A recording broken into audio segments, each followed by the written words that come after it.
Hey guys, Huzzy here bringing you another video. Welcome back to another Challenger Spectate. And if I'm not mistaken, this player we've watched a few times. This is a, I think, Chinese pro that has like taken over EU West. And this is probably in one of their last play sessions when they basically were like, yeah, just going to get rank 1 and then I'm going to go back to China.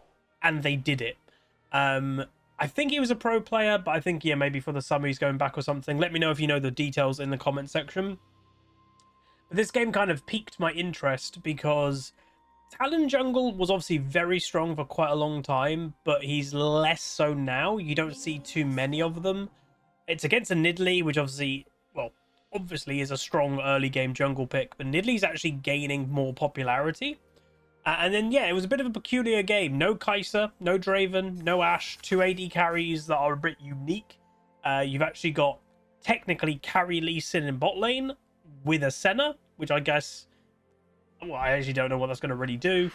Just reminding everyone, this is a Challenger game, so there can't be dual queue or anything, so they're just purely playing it randomly. And against a Tristana Alistar, a very old school League of Legends combo.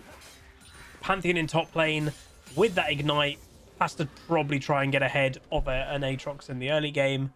And anyway, this is the first clear. So I will say I've noticed this clear from 2 players now. One is this player, but also Broxer has done this clear a couple times and stuff that I've watched his video content.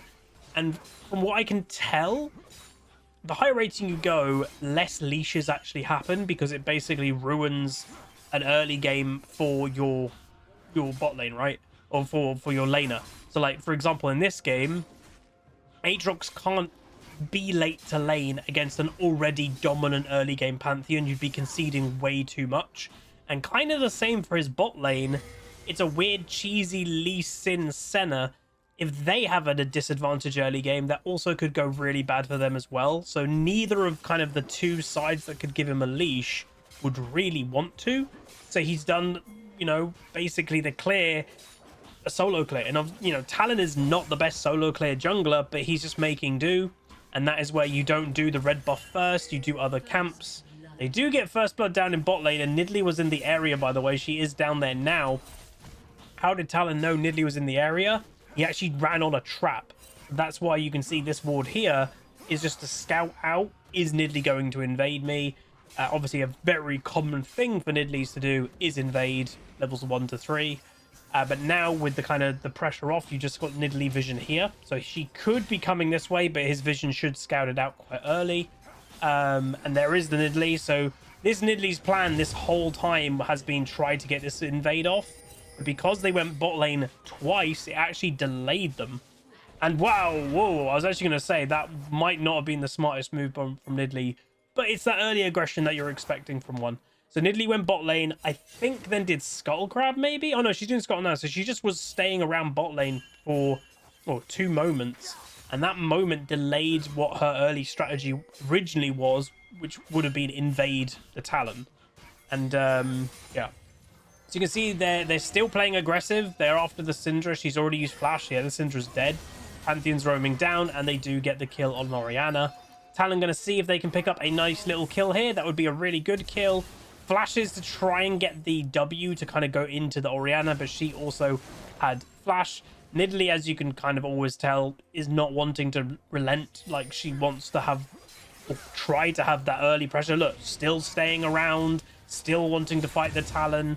Talon actually takes the Wraith. Nidalee now overstays, flashes herself. Gonna probably, if I was the Nidalee, I was gonna say, yeah, just go for the kill. And that's what she does. She should die. Realistically, she should die here just by autos, and there you go. So very hyper aggressive Nidalee. That's what all that champion is about, but you can already see there is a bit of a farm difference emerging in the jungle. Meanwhile, Pantheon does kill the Aatrox in the early, which is to be expected. But what I'm actually interested in is because of the farm difference, etc., they both have an assist. Gold wise, Talon's actually ahead, and this is something that I think a lot of players really need to get into their mind, is the power of farm. It's one of my weaknesses. I've gotten better at farming. I think that's noticeable, but it's still a weakness of mine comparing to the rank that I want to be in Master, etc. But that is where, you know, in the game's tempo, it would feel almost Nidalee's ahead now of the Talon. But realistically, no. The Talon, still maintains a gold lead. Going for the Orianna, this would be a really big kill as well. And there you go, furthering the gold lead. Now Talon is 400 gold ahead. And that's all about maintaining good early farm and then getting those ganks in. All Nidalee done a lot in the early game was try to be hyper aggressive and farm a little bit less. And now even invading is happening, and just reminding everyone, invading is absolutely clutch nowadays. Riot kind of got rid of the kind of not the risk to invading, it's always risk to invading, but kind of the negative to invading. For those that don't actually know, quite a while ago, for whatever reason, Riot didn't like invading junglers. Maybe it was too common, so they actually made opposition camps harder to do. They got rid of that, so you can kill opposition camps just as quick as you can kill your own, thus making actual invading worth it and viable again, because you are not just taking gold, like having gold, doing more farming, you are getting gold as a jungler from a source that is technically not yours, the opposition jungle, but you're also taking it away from them too. It's a bit different than lane minions, because you can't deny lane minions. You know, you could back in early Gangplank pre-rework, but yeah, you can't really deny it. You can just try to stop them farming. Jungle taking a camp away is directly stopping them farm it. So Nidalee back to bot lane did get another kill. They might, I don't know if we've had vision, but they could be even doing dragon. By the sounds that I'm hearing, I think they are. It's a really weird, and it's worth knowing, it's a replay bug that you can hear audio cues of like when you don't have vision. But I will also say that there is a slight bug in League of Legends itself when you're playing the game. Some of you may notice this. Some spell effects show up when you don't have vision of it. Sometimes you can genuinely tell if people are doing Baron and you don't have vision of Baron. You can see spell effects on Baron going on. It's been around for years, but Riot just have never truly gotten rid of it. And apparently they might not have been doing Dragon, by the way. They just go bot lane for another double kill.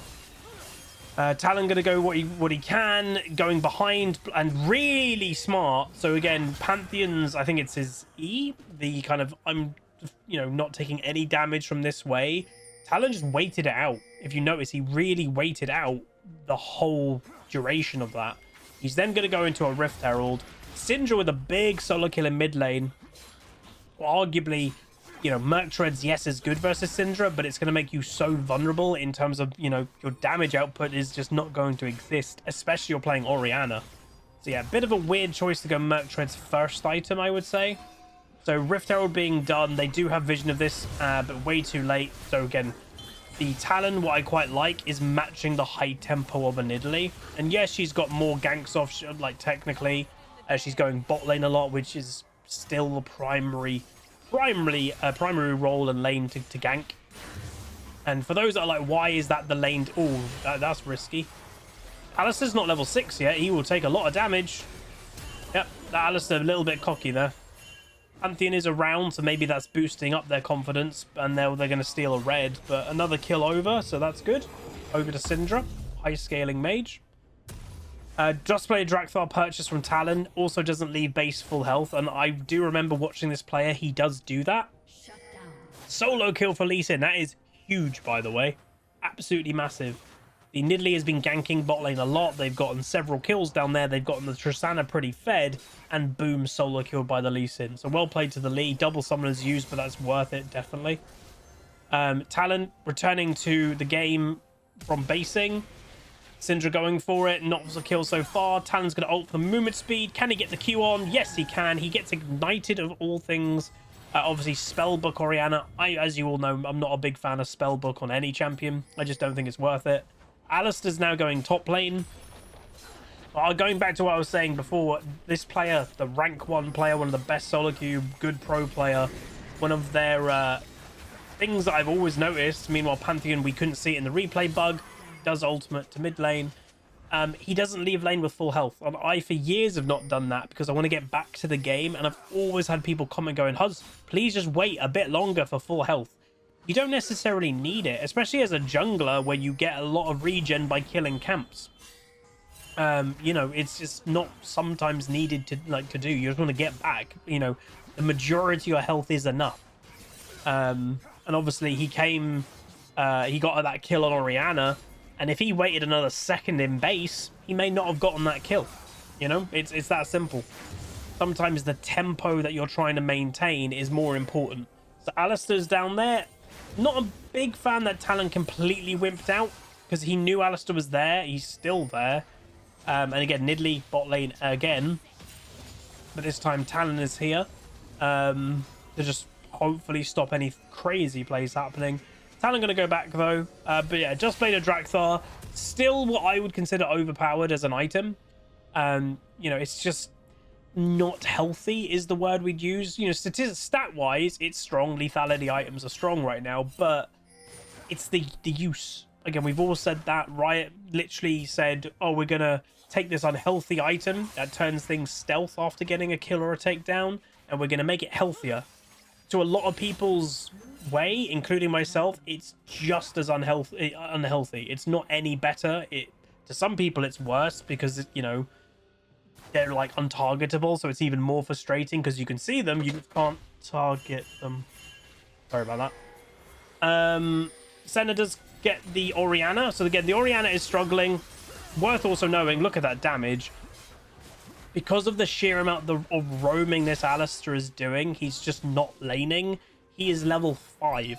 That is so far behind on XP than he should be. He should easily be level 6 right now. But it's the obsession with roaming. You know, we sometimes talk about like top laners become split push only.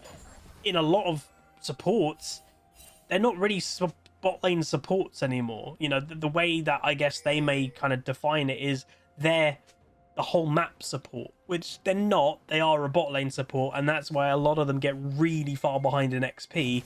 This Alistar's a good example. And the weird thing to me, their Tristana's 3-1. She's farming well. She has been killed solo by the Lee Sin. I would stop roaming if I was that Alistar. You know, it's going good in bot lane, or it was going good. Nidalee was ganking for you.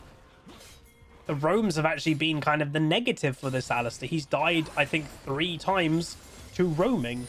So, but they just sometimes just won't click with that. So you can see the Aatrox is massively struggling. Obviously, the power of Pantheon in the early game is huge. Here we go. Ooh. I don't know if Nidalee had vision there because you did... Oh, no, she didn't. She just put a big pink ward there. Oh, why did Aatrox go in? Yeah, I don't know what the Aatrox is doing. He kind of decided to fight the Pantheon when he knew also Nidalee was around. Yeah, that was a bit peculiar. Orianna's trying to run for it again. So, yeah, she is definitely having the... And Alistar was just waiting in a bush. Talon waiting for the Nidalee. Full combo, and the dead Nidalee is dead. Talon's going to continue the fight. Look at this damage that he's outputting. I'm expecting maybe a Pantheon ult over the top very soon. So Pantheon could potentially clear this up. But triple kill for Talon, getting that kill with his bleed. And not a Pantheon in sight. He does have his ultimate up, and blue buff being stolen too. The enemy team doesn't have vision of this, so again, Pantheon ult could come now. Technically. Oh, yep, there it is. There's the Pantheon. And Pantheon actually got that with his ult. His ultimate does actually do damage. So, yeah, he literally got that with his ult. Well, it kind of looked like a spear, so I don't know if he was waiting. He queued it for the blue and then ulted. I'm actually not sure. If that was the way that he did that, that was weird. Power going down. Obviously, yes, Rift Herald was used there, so that's always naturally going to help. Another solo kill for Lee Sin. And this is my point, is... Fighter champions and mages historically are good at killing AD carries. That's why this Tristana needs her Alistar in lane. Alistar has now died 4 times this game, and pretty much all 4 of them have been to roaming. If there isn't like something in their brain that just should click going, the roaming isn't working, and now my Tristana's lead is diminishing because I'm not in lane, I don't know what it is. It's so weird to me, and you see it all the time. Oh god. Oh, the bleed. Flash. Can he get the bleed? Yes, he can. I think the bleed is triggered there, but Nidalee waiting up in top lane. And look at that. Wow. Talon's just like, screw it. Nidalee's up there with Pantheon. I'm just going to straight away go just try to do the Rift Herald. I don't think they can. He's probably going to go flank and look for a kill on the Orianna, I'm imagining. They do have vision. He might have avoided that. I think he actually did. Orianna ult. Talon on the Orianna. Dead. Rift Herald got killed by Syndra. Well done. They bullied the Nidalee away. So yeah, the Syndra's playing good too. I do think the Syndra has kind of been given, dare I say, a free lane. I just don't rate Spellbook on Orianna, to be honest. I think you lack so much just natural strength. You know, it doesn't sound like a lot, but Arcane Comet and the rest of the sorcery tree is going to just give an advantage to the Syndra, who's running, well, not mainly the sorcery tree. She's mainly obviously running the utility tree, whatever it's called nowadays. So, yeah. So, yeah, we can hear Nidlee's on this red, by the way. So Talon waiting in the wings as the assassin that he is. W hit by Senna, into the Talon, into the ultimate, into the full combo. Lovely with the bleed. And then, you know, Nidalee uses flash, can't survive. That is one of the negatives I will say of Nidalee. She's obviously very early game centric, and you saw she's very powerful in the early game. Ooh. They do get the Senna, but I think now the Tristana's going to die.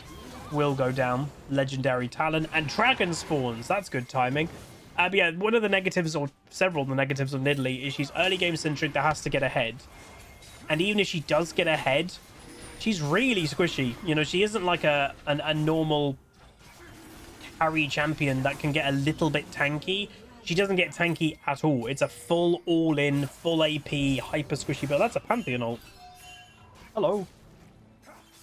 I don't, you know, am I surprised we're seeing these Pantheon ults? No, he has to try and help. You know, he's double farm right now of his Aatrox opponent. He's an early game champion. He's going to fall off. He has to try and make an impact. If he doesn't, the game is pretty much just over. You can also see the Talon has basically conceded the blue. And I think they have done it. Well, I think so anyway. Does he have blue? Oh, no, maybe they've not done it. But yeah, Talon's just not, you know, in his mind, it's about weighing up. The likelihood of Pantheon taking the blue after ulting nearby is high. So he's just wiped it from his brain. I'll do something else. Hello, Alistair. And hello, Tristana. Nidalee in a kind of a weird position. He is also now trying to share some gold, not taking every kill. Not really sure why Nidalee was above the fight there. It was a bit weird. But yeah, this is one of the strengths, I would say, of Talon. Even though you don't see this champion anymore, I said obviously the early game quite a bit tempo. The Nidalee's tempo was impressive. It was just ganking constantly. It was invading constantly. She just wants to apply that pressure. If a Talon can just survive that a little bit early against something, if it is early game like a Nidalee, his pressure on the map is almost Kayn level. I would say Kayn is the master of that.